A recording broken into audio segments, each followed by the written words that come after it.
¿Cuál es la diferencia entre ser culpable y sentirse culpable? Entre el culpable y el culposo. Y finalmente, ¿cómo transformamos la culpa en responsabilidad? Hoy en Vulnerables, la psicoanalista y escritora Olga Montero Ros para hablar acerca de la culpa. Bueno, Olga, estamos aquí, bienvenida a Vulnerables, para hablar acerca de la culpa. La culpa. Gracias, Micaela, por la invitación. Gracias a ti por escribir este tipo de textos tan importantes que nos invitan a hablar de esto, ¿no? La culpa que tanto nos puede chancar, ¿no? Incluso hasta enfermar. Vamos a ver si llegamos a eso también.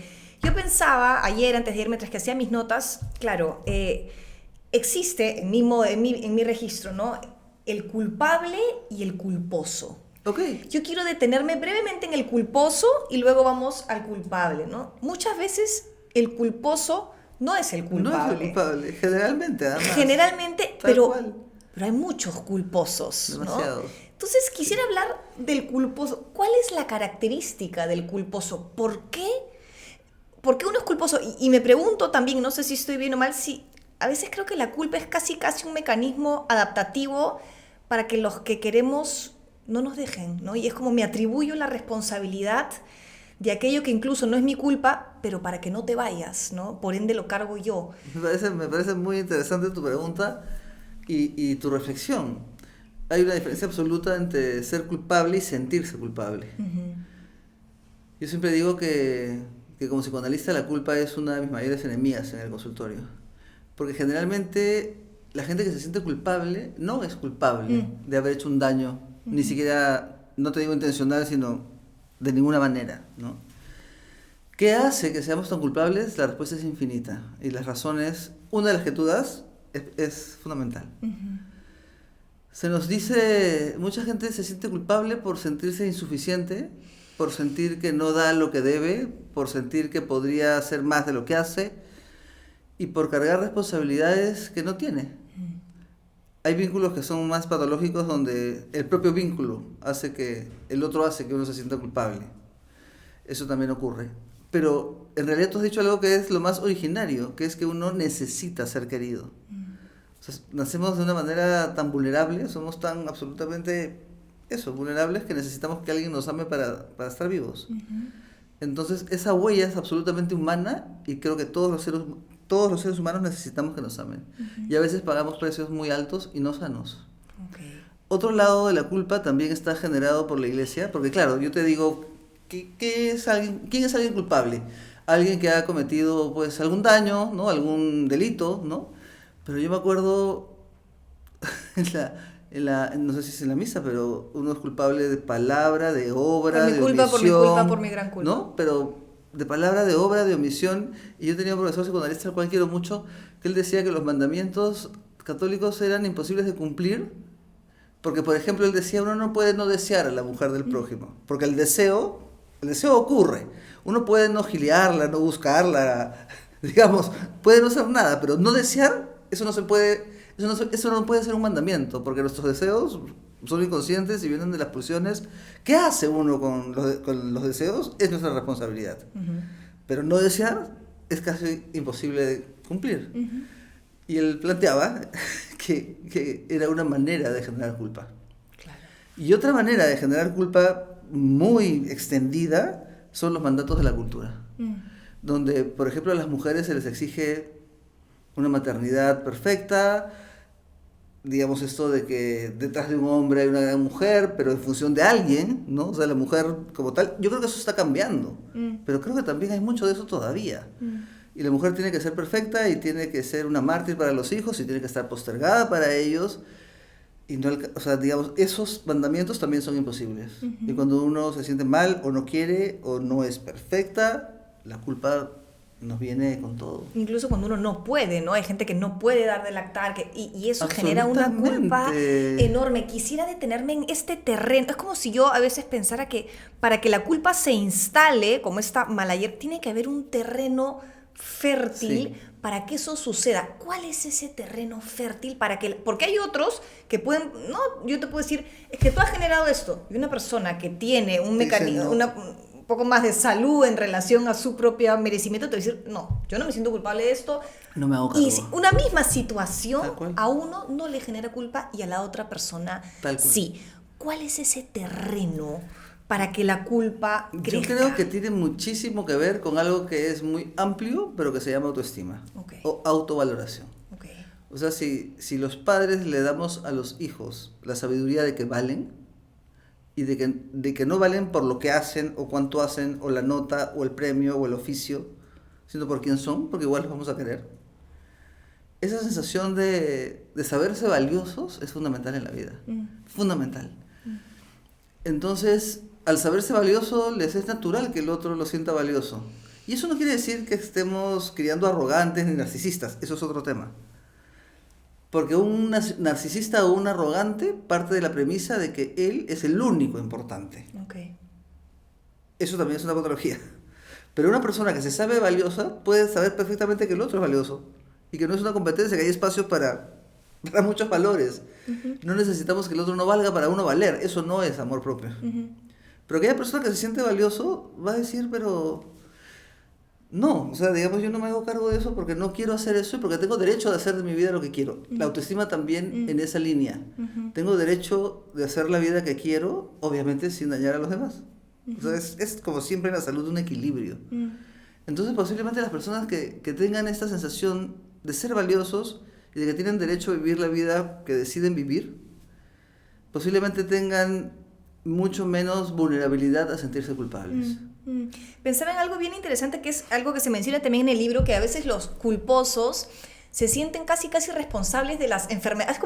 Se puede hasta como confundir con un ego inmenso, pero es como un ego torcido, Olga. Exacto. ¿No? Es como un ego que no es para generar grandeza, sino yo soy capaz de generar todo ese daño, ¿no? Eso es una omnipotencia. Es una omnipotencia, pero como tirada hacia lo negativo, por así decirlo. Sin duda, pero como todo en la vida, hay estos continuos, y en algún momento sí puede ser muy arrogante. Ok. ¿No? O sea, digamos, hay un episodio, hay una parte, digamos, un capítulo de Culpa, ¿no? Donde Simona habla de una expareja y tratando de argumentar por qué no debe sentirse alguien culpable, cuenta esta escena donde esta persona se sentía culpable de que un pariente se hubiera muerto porque ella había hecho daño. Sí. Y eso es una arrogancia absoluta. Okay. Porque lo que le decía Simona, que es la narradora, es... ¿Pero quién crees que tú eres? ¿Que Dios va a matar a alguien para darte un mensaje? Ya es torcido. Okay. No, no eres tan... Pero es curioso porque, claro, no eres tan importante en ese sentido. Exacto. Pero igual, para que el culposo deje de ser culposo, necesita sentirse igual importante, pero desde otro lugar. Eso es importantísimo, porque hay tantos matices en la psique humana, tantos, que bueno y malo no alcanza. Okay. ¿No? Hay personas que son muy buenas, efectivamente, muy buenas en el sentido de que no tienen ganas de dañar a nadie y de que posiblemente ayuden mucho y se sienten culpables de no ser suficiente, por ejemplo, ¿no? Okay. Pero hay otras personas donde sí ya, digamos, uno dice, pero tú no puedes ser capaz de tanto y no puedes, digamos, como este ejemplo que es gracioso en realidad, no es ficción y es exagerado tal vez porque tal vez el personaje necesitaba algo muy exagerado para decir lo que quería decir, y esos son los atributos que nos da la ficción, que es una maravilla. Como para señalar que evidentemente uno tal vez está ubicado en un lugar demasiado omnipotente si siente que tiene que hacer todo por todos. Okay. Porque si uno tiene que hacer todo por todos, es como que si solamente uno pudiera hacer todo. Okay.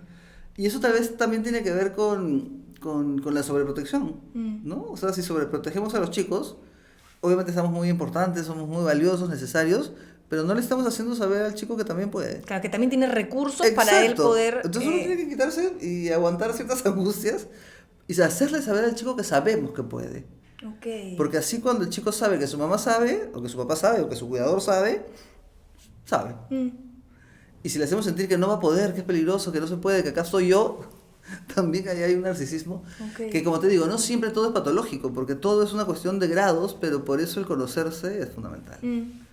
Es fundamental. ¿En qué lugar está parado uno cuando se vincula? Fuerte.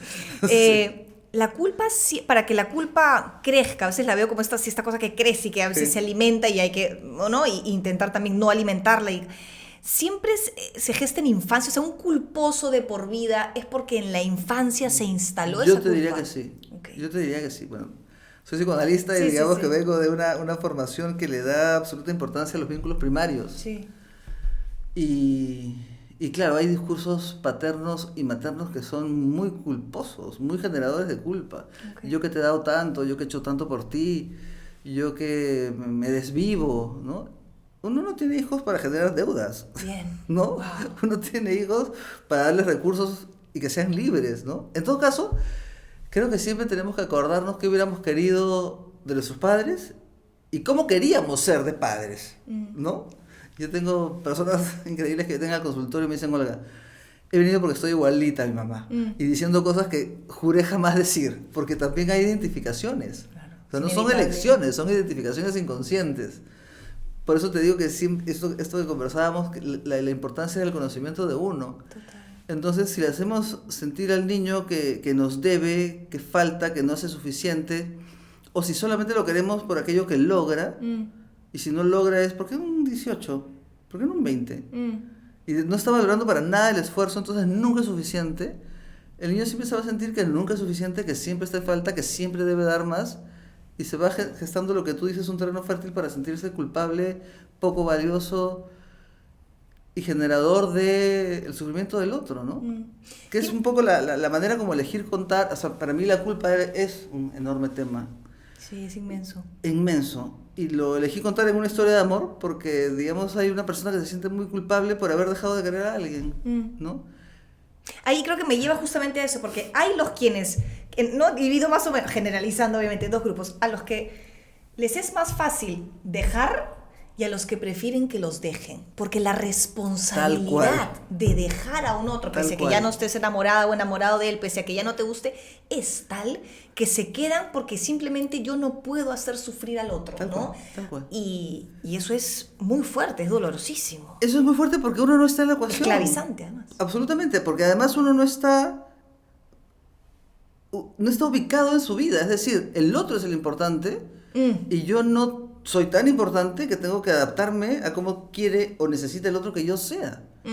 Por eso hablábamos de una autoestima baja o de una falta de valor. Porque justamente eso que tú dices pasa en muchísimas relaciones. Uno deja de querer y no puede dejar porque cómo va a hacer ese daño. ¿Y qué pasa con la propia vida? No está tenida en cuenta, ¿no? A mí la generosidad me parece una virtud enorme. A mí el amor me parece absolutamente lo mejor del planeta, por supuesto. Pero uno tiene que amar, pero uno tiene que amarse. De repente hasta un poquito más. Como cuando en el avión no te dicen, primero cuídate tú para que puedas cuidar. Entonces las personas que solamente ven al otro no se están viendo a sí mismas, no son parte de su vida ni se están teniendo en cuenta. Eso tampoco es sano. Siempre un equilibrio. No es que exista una clave, no es que exista una medida. No la conozco, pero creo que tenemos que buscarla. Porque una parte enorme, en todo caso, de mi trabajo en el consultorio es ese. Es que uno se sienta valioso, se sepa valioso y esté incluido en su vida. ¿Qué quiero? ¿Qué me provoca? ¿Qué no me gusta? ¿Qué sí? Y negociar con el otro, por supuesto, en términos de reciprocidad. Cuando no hay reciprocidad, yo creo que ahí el vínculo no funciona. Sí, no, por supuesto. No funciona. Ahora, ¿cuál es la diferencia entre asumir la responsabilidad, que a mí me parece mucho más sano, que la culpa, ¿no? ¿Cuál es la diferencia entre culpa y responsabilidad? Eso es fundamental, fundamental. Es inevitable que hagamos daño en algún momento. ¿No? Somos perfectos. Melanie Klein, que es una psicoanalista, una de las primeras psicoanalistas que empieza a pensar sobre los vínculos, hablaba de eso, ¿no? El bebé, cuando es bebé, hay un momento en que no sabe que aquel que lo amamanta es aquella misma persona que lo hace esperar a veces y lo frustra. Entonces odia y quiere hacer daño y detesta hasta que luego se da cuenta que es la misma y se siente culpable. Se siente culpable porque ama a quien ha querido le genera destruir. frustración. Exacto. Y primero se da esta conciencia de que convivimos con lo bueno y lo malo y también de que hacemos daño, pero que podemos reparar. Y esa es la clave de Melanie Klein, la reparación. Entonces hacemos daño inevitablemente y podemos reparar. Por eso cuando alguien te pide disculpas, no es allá, te pido disculpas y lo vuelvo a hacer, no. Esa disculpa no tiene ningún sentido. Pedir disculpas quiere decir, te he hecho daño, soy consciente de que te he hecho daño y no lo vuelvo a hacer. Okay. Eso es ser responsable. Eso es ser responsable, exacto. Y si puedo reparar, obviamente está la posibilidad de tener relaciones más sanas porque reparamos permanentemente. Hice algo que estuvo mal, o yo estaba de mal humor y exploté, o sea, cosas que son humanas que también tratamos de manejar, porque los demás tampoco son pues responsables ni tienen que ser los receptores de frustraciones nuestras. Pero a veces pasa. Y bueno, ser conscientes de eso, tratar de gestionar uno los propios sentimientos, pero si uno se equivoca, da una disculpa asumiendo, o sea, está implícito en que no se repite. Okay. Y que la siguiente vez uno va a manejarse mejor y a trabajar mejor en uno mismo, ¿no? Creo que es importante colocarse también en asumir responsabilidades, porque muchas veces la culpa también, creo que la culpa te congela, ¿no? O sea, creo que cuando uno se siente culpable, estás como casi en un huequecito adentro en la oscuridad del que ni siquiera te puedes hacer responsable, Tal cual. ¿no? Y es una gran diferencia donde te colocas. Absolutamente, ¿no? Absolutamente, ¿no? La posibilidad de sentir que uno hizo daño que pueda reparar es un lugar de agencia. Eso. Es un lugar donde uno repara, donde uno es responsable de lo que hace, se hace responsable y lo repara, ¿no? O sea, digamos, cuando uno queda absolutamente paralizado porque hizo mal y ya casi que no puede vivir porque el castigo tiene que ser infinito, estamos en un lugar que no le aporta ni a aquel que sufrió ni a la propia persona. Y casi que también, casi hasta en un lugar infantil, ¿no? Porque el adulto puede hacerse cargo, el adulto se hace cargo, ¿no? Yo, mira, la cagué en esto, me hago cargo y soy responsable. Pero si no puedes hacerte responsable, es que también estás en un modo como de indefensión también, ¿no? Absolutamente, ¿no? Es un modo de indefensión, es un modo también de no salir de un círculo de castigo. Crimen y castigo, Fyodor Dostoyevsky. Tal cual, ¿no? O sea, digamos, el culpable necesita un castigo y se autocastiga. Y muchas veces, yo escucho a mis pacientes, y no solamente a mis pacientes, a muchísimas personas, la manera en que se hablan, y se hablan horrible. Pero es lo caso, pero les pide salir de ahí y no, o sea, y es como se sienten cómodos en ese diálogo con uno mismo, en esa oscuridad, ¿no? Tal cual. Salir de eso casi que te interpela, ¿no? La luz del sol simbólicamente te cega. Tal cual, es imposible. O sea, digamos, por eso los psicoanalistas nos dicen que nos demoramos demasiado, pero digamos hay cosas que están absolutamente enraizadas y que no es solamente hacerlo notar a un nivel, sino es trabajar sobre eso.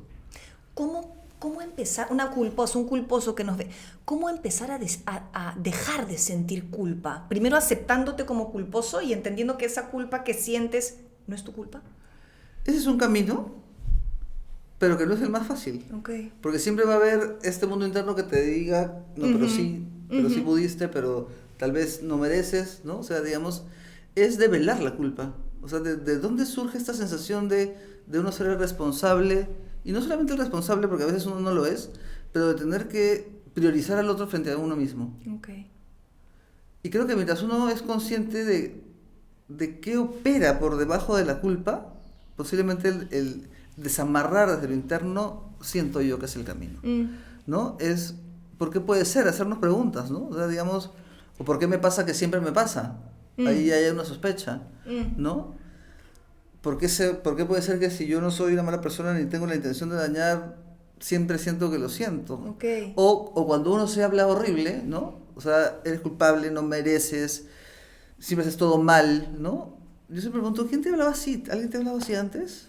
Y empieza a desamarrarse ahí sale ya todo. El mundo de que en realidad tenemos incorporadas voces que inicialmente no fueron nuestras, sino que nos hicieron sentir o saber, entre comillas, que no valíamos lo suficiente, que no dábamos lo suficiente, y uno puede empezar a distinguir qué nos han dicho y qué somos.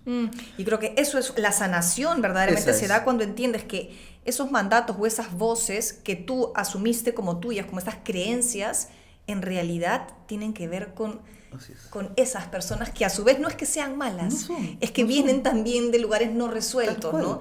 Y eso me lleva también claro, al tema de el culpable, y ahí me lo preguntaba, y yo sé que de repente acá me va a caer con palo en las redes, no lo sé. Y es que, claro, alguien que estudia la mente humana, una persona que está completamente dañada, que ha sufrido abusos, violencia de todo tipo, en su adultez probablemente sea un asesino, un violador, es una persona que está completamente dañada. Y por supuesto que hay que enmendar los daños, ¿no? Hay que castigarlos ¿no? en su debida manera, pero esa persona que hizo mal, ¿hasta qué punto se le puede señalar como culpable si está completamente dañada a un nivel de cerebro, de psique? ¿Tú me entiendes? Una persona que ha sido abusada desde la infancia, qué complejo es señalarlo de culpable cuando, por supuesto, a través de los hechos sí que lo es, pero que casi que no conoce otra opción. ¿Qué se hace? ¿Cómo manejar en esos casos? Esa es una pregunta enorme. Yo te diría que es una pregunta filosófica, ¿no? Es una pregunta esencial. O sea, ¿existe verdaderamente la culpa? En algunos casos sí. Digamos, hay personas, yo siempre digo, que a mí siempre me ha sorprendido que los que se sienten más culpables no son culpables, y que aquellos que son culpables no se sienten culpables, ¿no? Entonces, digamos, ahí hay algo que no está funcionando. Entonces sí podemos hablar de patología narcisista generalmente, en la cual una persona siente que ella es la única valiosa del mundo y que los demás son sus cosas, sus objetos de placer, y lo ejerce. No es una persona que esté psicótica, no es una persona que esté loca, no es una persona que no distinga realidad de no, simplemente lo ejerce. Pero ahí también hay muchísimos matices. Porque obviamente si buscamos en el mundo interno de aquellas personas, no sé qué encontraríamos. Claro. ¿No? Pero yo creo que los adultos sí tenemos responsabilidad y conciencia de saber que algo nos pasa cuando nos pasa y hacernos cargo. Eso, inclusive de empezar, o sea, decir, no sé qué me pasa, creo que la responsabilidad parte por voy a empezar a ver qué hay acá. Así es. ¿No? Y creo que ese es el verdadero camino. La culpa va muy amarrada con la vergüenza, ¿no? Es como el culposo y la vergüenza son primos hermanos. ¿Por qué?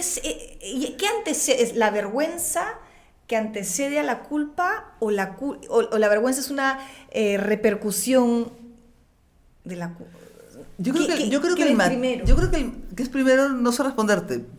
No había pensado como si uno es, o sea, dijimos igual primos hermanos porque están emparentadísimos. ¿Quién es mayor, por así decirlo? ¿Quién llegó antes? Yo creo que la característica de la vergüenza es que tiene que ver con un otro, o sea, tiene que ver con la mirada de un otro. Es decir, yo tengo vergüenza frente a cómo tú me estás viendo, si me sientes inteligente, si estoy hablando muy largo, si se entiende lo que digo, digamos, ¿no? Digamos, entonces puedo sentirme avergonzada ante una mirada evidente de un otro. La culpa no, o sea, la culpa es con uno. O sea, yo puedo tener culpa y tal vez, yo puedo tener culpa de haber hecho algo o sentir que he hecho algo y aunque nadie sepa, la tortura está en la cabeza. En cambio, la vergüenza siempre tiene que ver con la mirada de un otro, con algún tipo de exposición, ¿no? Entonces, digamos, ese es el matiz, pero sí están muy emparentados porque la premisa es que uno está mal, de que uno no vale, de que uno no es suficiente, de que este dolor de que tienen aquellos que no se sienten, que no se saben valiosos. Y pueden saberse valiosos desde acá, ¿no? Pero el afecto es otra ruta, ¿no? Porque uno le puede argumentar. ¿Cómo vas a no ser valioso si has hecho esto? De nada sirve no, si no está... La cabeza es una ruta y te puede dar la razón. Pero el afecto tiene otro sentido. No es que no tenga sentido, simplemente tiene otro sentido. Y empieza por ejemplo, no siempre pienso en las personas que nos ven, cómo podemos también generar algo con lo que se puedan llevar, ¿no? Empieza por incluso aprender a decir no y saber que igual son queridos, ¿no? O sea, cómo uno empieza, ¿no? Cómo uno empieza a amistarse con esa culposidad para que poco a poco se pueda ir yendo, ¿no? Pienso, ¿no? No, mira, hoy día no me provoca ir a la comida. Ok, y te das cuenta que no pasa nada. No pasa nada. Que igual sigue siendo querida. Que Así es. Son ejercicios pequeños que hay que hacer. Me encanta, porque finalmente la trampa es, para que me quieran voy a hacer lo que quieras. Ok, exacto. Y nunca soy yo, entonces nunca sé si me quieres o no. Exactamente. Por mí. Entonces es una trampa sin fin. Cuando uno empieza a ejercer el deseo de lo que sí quiere o no quiere y lo plantea, y te das cuenta que no importa, que puede ser pasado mañana, puede ser otro día y sigues siendo querida, bueno, sabes que eres querida por ti. Y si no te llaman más, entonces no lo necesitas tú tampoco. Claro, ¿no? O sea, si solamente es que el otro quiere para que tú seas lo que él quiere, o ella, ¿no? Da igual el género, la relación, entonces no te quiere. Es más bien un uso. Y también es sano decir, ok, entonces yo tampoco quiero, ¿no? Claro. Porque el valor está en uno. Y uno viene con un montón de verdades de uno mismo que no son verdad. Eso, aprendidas, ¿no? así es. O adoptadas, ¿no? Totalmente, O sea, como... nos dijeron, ¿no? Y después cuando uno prueba determinadas cosas se da cuenta que no era tanto así. Por eso es tan importante, como bien dices, leerse, ir a terapia y conocer también la historia de nuestros padres, sus infancias, Sí. para poder entender lo que ellos pueden haber depositado en ti, Así es. incluso como un mecanismo para protegerte o como un mecanismo para que seas alguien en la vida porque ellos no lo fueron. Entonces, Tal cual. cuando te das, ahí logras separar, son ellos con sus miedos. Son ellos con sus miedos, Yo con sus valgo. deseos, absolutamente, ¿no? Y entonces te Por eso liberas. cuando contaba la historia de Magdalena, que es en este caso el La principal, Magdalena es la culposa. Así es. Sí, Sí. tal cual. tuve la necesidad de contar la historia, ¿no? No porque todas las historias sean las mismas, sino porque hay mucho en la historia que explica cómo somos, ¿no? Y bueno, también porque en el psicoanálisis la historia de nuestros vínculos nos marcan. Totalmente. Nos Sobre todo marcan. los primarios, ¿no? Absolutamente, nos dejan huella, que no son huellas que no se puedan trabajar, gracias a Dios sí, porque si no la terapia no tendría sentido. O sea, los humanos reparamos y nos reparamos con nuevos vínculos, con nuevas historias, eso es fascinante. Pero siempre hay una huella sobre la cual está. Que también, porque sí, yo te digo, yo era del grupo de las culposiñas, ¿no? Entonces, y felizmente yo también hago mi análisis, trabajo mucho en mí y entendí muchas cosas de mi infancia, mi pasado, y caramba, no. Sí. Yo sí, ¿no? Y empieza el camino de sanación y aprendemos a decir, mira, hoy día no, Así es. pero me di cuenta algo que había mucho también del miedo a la decepción, ¿no? O sea, como el miedo de decepcionar a un otro. Claro. Porque en realidad no es el miedo a la decepción, es el miedo a que se vayan por esa decepción, ¿no? Entonces, creo Es que el en el miedo que no fondo te quieran, el al abandono. culposo Sí. en realidad carga con todo por un miedo a que no te dejen, pero esa sensación creo que también es importante decir, ya pasó. Sí. Ya la sentiste, digamos, es. ¿no? No tienes por qué Eso es sentirla fundamental, ahora. eso es fundamental, porque una de las características del inconsciente es que no hay tiempo en el inconsciente, ¿no? O sea, yo te puedo contar a ti algo que me ha hecho muy feliz hace años y me siento feliz.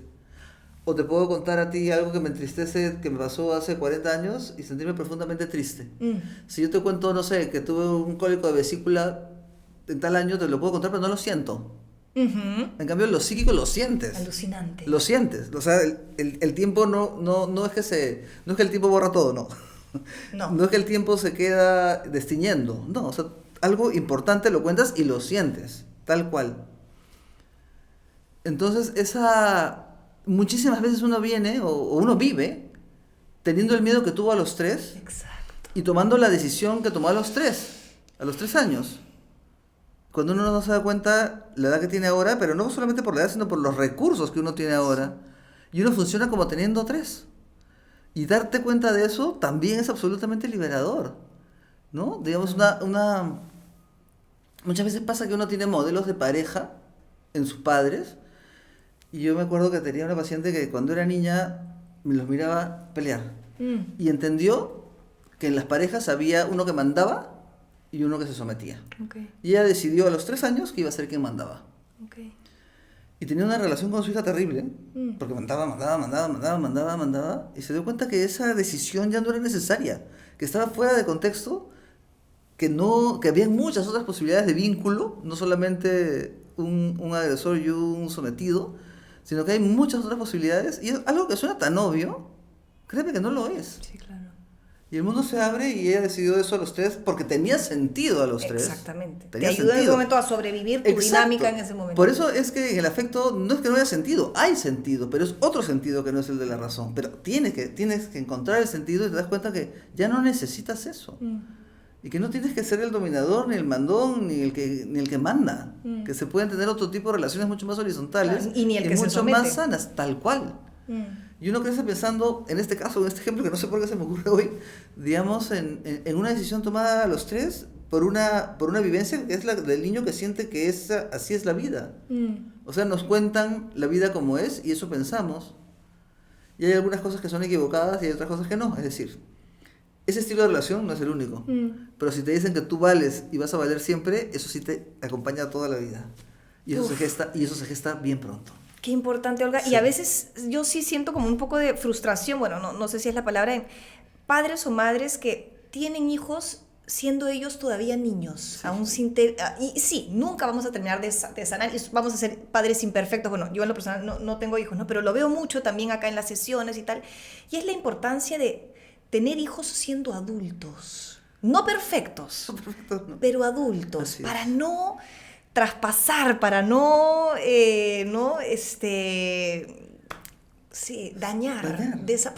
Porque la cual. culpa realmente es algo que te puede acompañar mucho tiempo y te puede Muchísimo. imposibilitar de vivir una vida libre. Feliz, ¿no? libre. Libre. La Libre. culpa te quita libertad. Ahora, yo estudio mucho a Gabor Maté, que me encanta, que es un psiquiatra muy, muy conocido, y él dice, está muy conectado con la relación mente-cuerpo y tal, que la culpa es una de las... La culpa es una emoción, Olga, ni siquiera... ¿Vendría a ser una emoción? La culpa es un estado del ser, es una manera de operar. Todo, bueno. Todas las anteriores. Que la culpa es uno de los mecanismos, vamos a decirlo así, que más enferma al cuerpo físico. No lo dudo. Cuéntame de eso, porque tú eres más experta que yo. Lo que pasa es que ¿Por qué la culpa nos enferma? lo primero es que somos un cuerpo, Uh-huh. ¿no? Este tema cartesiano del alma-cuerpo, no, somos un cuerpo. Ajá. Y digamos, si tenemos una emoción, Uh-huh. una felicidad o una angustia, el cuerpo Total. lo expresa. Es decir, si yo vengo nervioso y me sudan las manos, no es que haya un calor espeluznante, es que es una reacción física ante determinada temor, angustia, ¿no? Si yo soy enamorada y veo a la persona que amo y me late el corazón, no me está dando un infarto. O sea, es un efecto físico de... Sí. Y eso se complejiza muchísimo más con los neurotransmisores, ¿no? Sí. La dopamina, la serotonina, en fin. Entonces somos un cuerpo. Sí. Entonces, digamos, por ejemplo, pensando en los antidepresivos, Sí. ¿no? Lo que hace el antidepresivo es cerrar el receptor para que te llenes de dopamina y serotonina. La idea es que uno la tenga en la vida, que la encuentre en la vida, ¿no? Que ame su trabajo, que le gusta lo que hace, que ame a sus hijos, que tenga una familia. No estoy idealizando, que haga deporte, ¿no? Digamos. Que coma sano. Exacto, Microbiota. exacto, digamos que la vida propia nos haga mantener ese nivel psíquico Sí. de salud, ¿no? Y a veces pasa que uno viene a terapia y está muy deprimido. Yo no tengo ningún problema en hacer una interconsulta con un psiquiatra, porque es un equipo. Por supuesto. Entonces se da un antidepresivo mientras se trabaja en la terapia y después se va dejando el antidepresivo porque ya la persona lo puede generar. Eso es así como yo lo veo en todo caso. Uh-huh. Y la culpa es algo que te deprime, que te hace sentir menos, que le quita sentido a la vida, que te puede inclusive estar muy relacionado con un pensamiento obsesivo en el cual todo el tiempo te dices cosas negativas, que es lo que estábamos conversando, y evidentemente el cuerpo se deprime y el cuerpo se enferma. Okay. Cuando la psique no es escuchada, el cuerpo habla. Entonces hay que escuchar la psique, porque si no nos enfermamos absolutamente, ¿no? Se invierte muchísimo dinero ahora en algo que se llamaba, cuando lo estudiaba yo hace muchos años, psicología de la salud. No porque lo estudiaba particularmente, sino porque en un contexto lo escuché. Digamos que es como el estado de ánimo en dos personas enfermas con la misma enfermedad, ¿no? Se estudió en cáncer, se estudió en los problemas del corazón y en otro que ahorita no me acuerdo, pero digamos podíamos tener a personas en el mismo estado diagnóstico físico. Y el estado emocional podía hacer que uno se recuperara y que uno se muriera. Porque somos un cuerpo, ¿no? Entonces, digamos, si vibramos bajos, si todo el tiempo estamos sintiéndonos malos o inútiles, hay gente que se dice cosas horribles, pero naturalmente, ¿no? A alguien se le puede caer una taza y soy un imbécil, ¿no? No es tanto, es un accidente, o sea, pero la dureza como que sale pero por los poros. Y si estamos todo el tiempo haciéndonos saber que no valemos nada, el cuerpo... También no es posible que no, o sea, nadie puede ser feliz con un dolor de muelas. O sea, y nadie puede ser feliz si solamente nos decimos cosas horribles, ¿no? Entonces tenemos que tener mucha conciencia de eso y no nos damos cuenta, ¿no? Hay gente que dice cosas muy feas de sí y lo escucho y le digo, ya no solamente quién te habla así, sino por qué. Y si yo te dijera así, ¿qué harías? Me dirías, Olga, mejor acá nomás, ¿no? Claro. O sea, pero visto que el otro es más fácil... Sí. que cuando uno se lo dice Sí. y no es consciente de las cosas que uno puede, cómo uno se trata. Me viene mucho, te escucho, ¿no? Y llegan como las devoluciones, la compasión con uno también, Sí. ¿no? Cuando entiendes tu infancia, puedes ser un poquito más amable con la manera en cómo te tratas, ¿no? Entonces, si bien ese mandato inconsciente de Micaela, qué fallada, ¿no? Es algo que yo anteriormente me repetía muy seguido, cuando entendí un poco mi infancia, mi historia, mi sistema nervioso, etcétera, pude bañar esa crítica con compasión. Entonces, y es como hay que ser amable incluso con la manera en cómo reacciono, porque no puedo cambiar la manera en cómo mi cerebro límbico puede reaccionar o mi sistema nervioso ante ciertas circunstancias. acuerdo. Hay un temblor, voy a salir disparada, voy a hacer escándalos. Ok. Lo que me toca, creo, es ser compasiva con ese cerebrito, digamos, ¿no? Con esa manera. Y creo que de esa manera es como poco a poco se va transitando y se va generando nuevos circuitos neuronales, Eso ¿no? que tú dices es fundamental, porque hay personas que son absolutamente comprensivas con el resto y que se juzgan de una manera que estoy segura jamás juzgarían a un otro. En una circunstancia X, al otro lo comprenderían, lo alentarían, pero a uno mismo se hacen puré. No somos iguales con los demás que con uno mismo. Generalmente uno es muy duro con uno mismo. Y eso es la falta de compasión que tú mencionas y que es fundamental. Sí, sí, a mí me ha ayudado mucho la meditación. Yo medito mucho. Yo empecé todo este camino, sí, por una necesidad de entenderme, ¿no? Pero y eso cuando es lindo. te entiendes, de verdad que... Pero además ubicas una serie de caminos. No Sí. solamente hay un camino. Sí. ¿No? O sea, el psicoanálisis será mi preferido, pero no es el único. Sí. ¿No? Hay muchísimas otras maneras de curarse o obtener sabiduría que son absolutamente válidas y que a mí me encantan. Y mientras más uno busca, más valioso me parece. ¿Por qué crees tú que, ya me estoy explayando porque me estoy inspirando tanto, ¿por qué crees tú que creo que hoy en día hay una crisis en salud mental, ¿no? ¿Por qué estamos tan o deprimidos o angustiados, ¿no? O sea, creo que hay como una sensación de tener que hacernos cargo de la salud mental porque está ahí como Sí. en ebullición, muchos casos de suicidios, Sí. de depresiones, Sí. de ataques de pánico por todos lados, como si la mente estuviese hablando de una manera desesperada. ¿A qué crees que se deba? Estoy de acuerdo. Creo que posiblemente podríamos pensar en varias opciones, pero pienso que los mandatos culturales de éxito, de triunfo, de exigencia, de cuánto debemos ganar, de cuánto debemos tener, de ¿Quién debemos ser? de cuánto debemos pesar, de cuánto debemos, cómo ser joven para siempre. O sea, estoy hablando de diferentes cosas, o de la maternidad perfecta. Y el mundo está, las personas estamos trabajando, dirigidas a lo que tenemos que ser, sin parar si queremos. Sin parar a qué se debe, por qué tengo que ser así, por qué eso es la felicidad. Y como que uno se olvida de preguntarse qué es la felicidad para uno. Claro. Porque está como obvio, ¿no? Asumido. Esa es la palabra. Claro. Está absolutamente asumido. Y creo que hay una postergación de los vínculos. Creo que estamos pensando poco en los vínculos. Y creo que es fundamental pensar en los vínculos.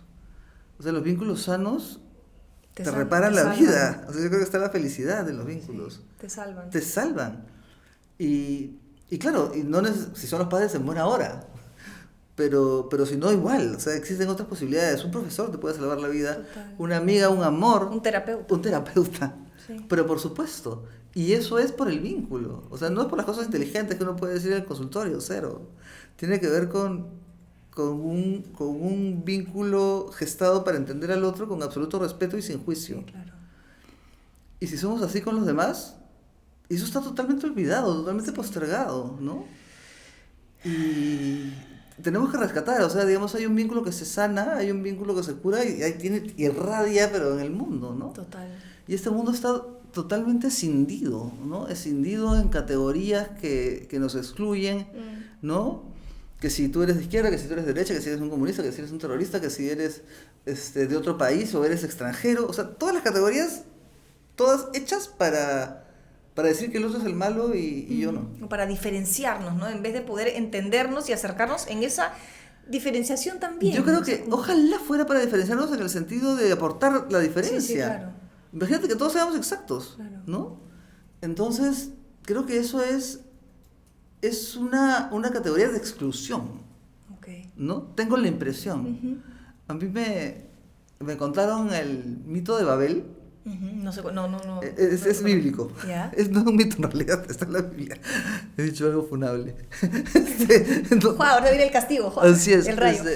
El mito de la Torre de Babel es una historia que está en la Biblia, no me pidas especificaciones porque no soy para nada ducha, pero digamos que contaban que había una población que quería hacer una torre de Babel tan grande para llegar a Dios. Okay.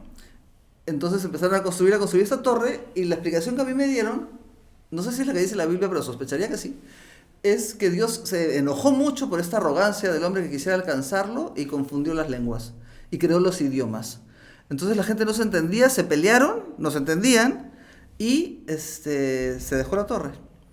Pero Paul Ricard, que es un filósofo, tiene una interpretación que me parece linda, que es que se empezó a hacer la torre y que la confusión de las lenguas es para que nos supiéramos diversos y aprendiéramos a traducirnos y a ponernos en el lugar del otro y entendernos.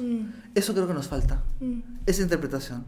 Creo que ahora estamos en el tú eres distinto, tú eres diferente, tú eres de otro país, tú no piensas como yo, y la torre se ha parado, el mundo está sumamente caótico, ¿no? Y si pudiéramos empezar, si tú eres diferente y cuéntame de ti, ¿no?